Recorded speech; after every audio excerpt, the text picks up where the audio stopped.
अखिलेश यादव सरकार में एक बहुत बड़ा घोटाला हुआ और उस घोटाले को लेकर गोमती नगर थाना लखनऊ में एक एफआईआर दर्ज हुई थी, जिसको योगी सरकार के आने के बाद सीबीआई को सौंप दिया गया और सीबीआई ने उस घोटाले को लेकर 40 ठिकानों पर रेड की। और आपको बताएं, ये घोटाला अखिलेश यादव सरकार में हुआ। 2015-14 में एक प्रोजेक्ट बनाया गया और उस प्रोजेक्ट का नाम था गोमती रिवर फ्रंट योजना। जिस तरह से गुजरात में अहमदाबाद में जो एक रिवर फ्रंट मोदी जी सरकार ने बनाया, उसी की तर्ज पर अखिलेश यादव ने गोमती नदी के किनारे एक रिवर फ्रंट बनाने की घोषणा की, जिसके लिए आपको बताएं 1513 करोड़ रुपए स्वीकृत किए गए। लोगों को लगा एक बहुत बढ़िया प्रोजेक्ट बनेगा और हमें भी अहमदाबाद जैसा नदी का किनारा देखने को मिलेगा, लेकिन लोग जानते थे लेकिन मानते नहीं थे कि अखिलेश यादव माने घोटालों की सरकार।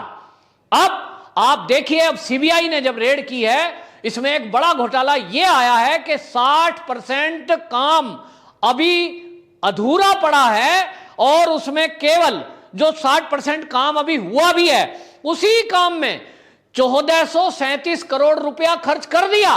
जो कुल पैसे आवंटित किए गए हैं इस फ्रंट के लिए 1513 करोड़ और 1437 करोड़ इसमें अभी तक खर्च कर दिए। काम अभी 40% से ज्यादा बाकी है। तो बाकी पैसे कहां से आएंगे? ये बाकी पैसे गए कहां? सीबीआई ने जब ये जांच की कि अभी तक का जो काम हुआ है ये पूरा हुआ क्यों नहीं, क्योंकि लगभग पूरा हो जाना चाहिए था। वह कुल मिलाकर 1513 करोड़ का था, 100 करोड़ के लगभग बाकी बचा है जो फिनिशिंग में खर्च होना था। काम कुछ हुआ दिखता नहीं है।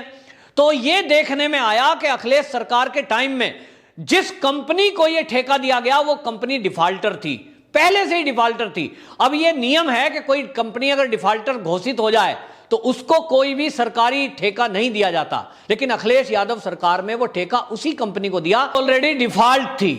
तो क्यों दिया गया आप सब समझ सकते हैं, अनाड़ी कोई नहीं है। इसका मतलब यह हुआ कि इसके लाभ का हिस्सा कहीं अखिलेश यादव सरकार में बैठे कुछ मंत्रियों या यह भी हो सकता है कि अखिलेश यादव तक गया हो। कहां तक गया सीबीआई जांच करेगी, किस किस को गया ये सीबीआई जांच कर रही है। इसके बारे में अभी कई इंजीनियर और उस प्रोजेक्ट से जुड़े हुए कई अधिकारियों के ठिकानों पर छापे हुए, उस छापे में सबूत जुटाए जा रहे हैं। लेकिन इतना बड़ा जरूर है कि यह बहुत बड़ा घोटाला है और योगी जी ने 2017 में इसकी न्यायिक जांच के आदेश दिए थे और सेवानिवृत्त न्यायमूर्ति आलोक सिंह की अध्यक्षता में यह पूरी जांच चल रही है। निश्चित रूप से इसके तार अब जब अखिलेश यादव तक जाते दिखाई दे रहे हैं, तो अभी तक जो बंगलों में निकली हुई टोंटियों को लेकर लोग टंच करते थे, अखिलेश यादव पर मजाक बनाते थे, निश्चित रूप से यह करोड़ों रुपए का जो घोटाले का खुलासा हुआ है, आगे आने वाले 2022 के चुनाव में हो सकता है एक बड़ा मुद्दा हो। यहां तक कि कुछ जांच एजेंसियों में जुटे हुए लोग हैं, उनका आकलन है और वो ये कहते हैं कि जिस तरह का यह घोटाला हुआ है कि करोड़ों रुपए के वारे न्यारे किए गए और डिफाल्टर कंपनी को अगर ठेका दिया गया है, तो ऐसा हो नहीं सकता कि इतने बड़े प्रोजेक्ट की जानकारी मुख्यमंत्री को ना हो। मुख्यमंत्री के ही पास विभाग है तो मुख्यमंत्री की जानकारी में होगा और मुख्यमंत्री के इशारे पर ही होगा। तो इसका हिस्सा मुख्यमंत्री को गया होगा, जो एक जांच का सीबीआई का विषय है। तो अगर ऐसा हुआ कि इस घोटाले के कुछ पैसे अखिलेश यादव को गए होंगे, तो यह भी संभावना है कि अगले आने वाले कुछ दिनों में अखिलेश यादव आपको जेल जाता दिखाई दे। क्योंकि सीबीआई जिस तरह से ताबड़तोड़ छापेमारी कर रही है, जिस तरह से इसमें टीम लगी हुई है और 40 ठिकानों पर एक साथ छापेमारी लगभग पूरे भारत के कई शहरों में की गई है, इससे माना जा रहा है कि सीबीआई अब किसी भी ढिलाई के मूड में नहीं है। और जैसे ही 2022 का चुनाव आने लगा है, अब थोड़ी सरगर्मियां तेज हुई हैं, राजनीतिक पार्टियां एक्टिव हुई हैं।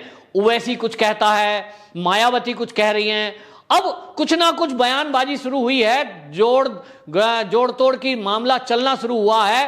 कांग्रेस ने कुछ अपने कारनामे करने शुरू कर दिए हैं। ऐसे में निश्चित रूप से ये गोमती रिवर फ्रंट का मुद्दा एक बड़ा मुद्दा आगे आने वाले चुनाव में होगा। और आपको बताएं, योगी सरकार जो आगे आने वाला चुनाव है उसमें वो लगभग तय कर चुकी है कि जो उनका मुद्दा होगा वो ना तो धर्म होगा, ना जाति होगी, ना राम मंदिर भी बड़ा मुद्दा होने वाला है। वो कहते हैं कि विकास बड़ा मुद्दा होगा। तो जब चुनाव आएंगे और चुनाव में योगी जी की तरफ से विकास मुद्दा बनेगा तो निश्चित रूप से यह भी चर्चा होगी कि योगी जी के कार्यकाल में जितने विकास हुए हैं उसमें भ्रष्टाचार हुआ है कि नहीं। क्योंकि आप देखिए पिछली सरकारें जितनी भी रही हैं उन सब में ऐसा कोई काम नहीं मिलेगा जिसमें भ्रष्टाचार ना हुआ हो, या ज्यादातर काम में भ्रष्टाचार हुआ है। ऐसी चर्चाएं पहले सरकारों में रही हैं। ये योगी जी के आने के बाद एक नया ट्रेंड चला है कि चाहे वो भर्ती हुई हो, नौकरियां दी गई हो, नौकरियों में जो योगी जी के नेतृत्व की सरकार ने जिस तरह की व्यवस्था परीक्षाओं की है, मैं आपको एक उदाहरण पुलिस का देता हूं कि पुलिस में जेल के लिए आरक्षी पदों की भर्तियां थी, लगभग 5000 वैकेंसी थी। ऑनलाइन फॉर्म भरे गए, ऑनलाइन परीक्षा हुई, उसका रिजल्ट ऑनलाइन आया और पहली बार हुआ कि किसी परीक्षा के रिजल्ट के नंबर, कितने अभ्यर्थी के कितने नंबर थे, टोटल लिस्ट जारी की गई। जो बच्चे उसमें उत्तीर्ण नहीं हुए, सिलेक्ट नहीं हुए, उनके भी नंबर डाले गए। यानी फेल हुआ बच्चा यह भी देख सकता है कि मेरे कितने नंबर थे, मैंने क्या गलतियां की, यहां तक कि गलती क्या की यह तक भी बताया गया।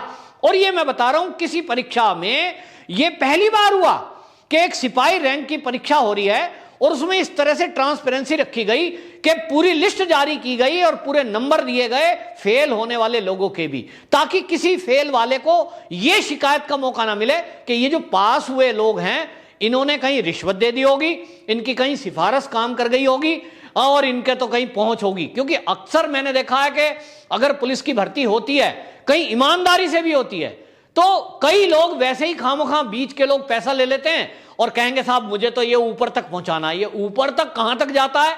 खाली नाम लेने के लिए, बदनाम करने के लिए।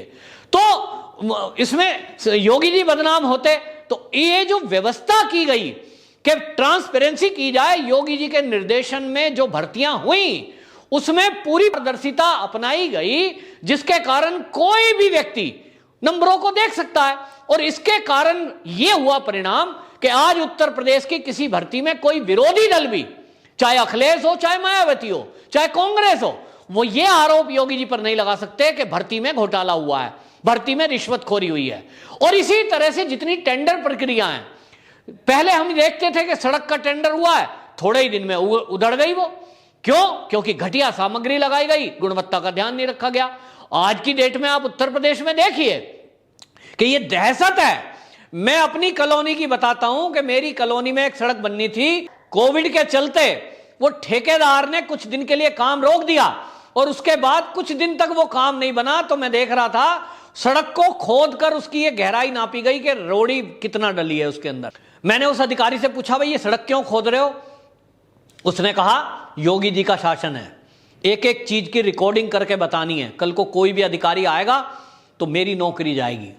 ये जो दहशत है भ्रष्टाचारियों में, ये जो अधिकारियों में डर है कि कोई होगा जो कार्रवाई करेगा, ये योगी जी के शासन में हुआ है।